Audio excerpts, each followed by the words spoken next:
In the highly guarded, quiet community of Eula, down a private road and behind a huge gate, there's a group of people who believe their compound is the only place that will survive the apocalypse. Will to those who have rejected the only message of warning. You can see bodies being torn apart.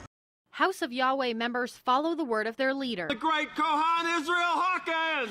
And believe in Yahweh's laws, all 613 of them. Kay Hawkins met and married Buffalo Bill Hawkins long before he changed his name to Israel Hawkins and took over the House of Yahweh. After Buffalo Bill was suspended from the Abilene Police Department and chose to resign, he was ordained an elder in the House of Yahweh. The sect was founded by Bill's brother J.G. Hawkins in Odessa, Texas. Bill changed his name to Israel in 1980 and started the House of Yahweh in Abilene. When the religion developed a large following, a second campus was created in Eula. After years of working with Israel, Kay Hawkins was told she was not the leader's only wife. And on July 24th, 1993, Keith Arsamont gave the sermon that polygamy was now a law in the House of Yahweh. Kay says that's when Israel ruined what could have been an honorable religion. He builds something up, and then one way or another, he will destroy it. He built up the House of Yahweh, then he destroyed it by making it become a polygamous doomsday slave compound. After polygamy was encouraged, Kay chose to leave the compound. They arrested the Savior too. In 2008, Israel Hawkins was arrested and charged with bigamy and child labor violations. 2 different birth certificates of children born at the House of Yahweh had Israel listed as the child's father. But the bigamy charges were dropped after members said they had no knowledge of Israel's supposed multiple wives. Kay says that could be because of a wedding ceremony vow that attendees are forced to sign. I will deny that any event ever took place.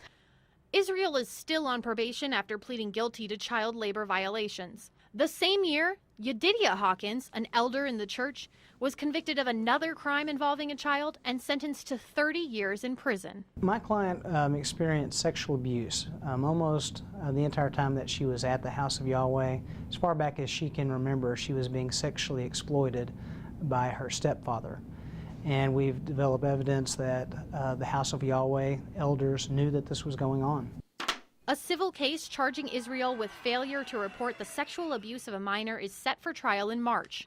Brian Butcher, the young female's lawyer, says this was Israel's response. They think that her stepfather, who's in prison for what he did to her, was wrongfully convicted and that he's some sort of a martyr. She's been exploited, and I think she feels like the House of Yahweh knew it was happening. They let her down. They should have protected her.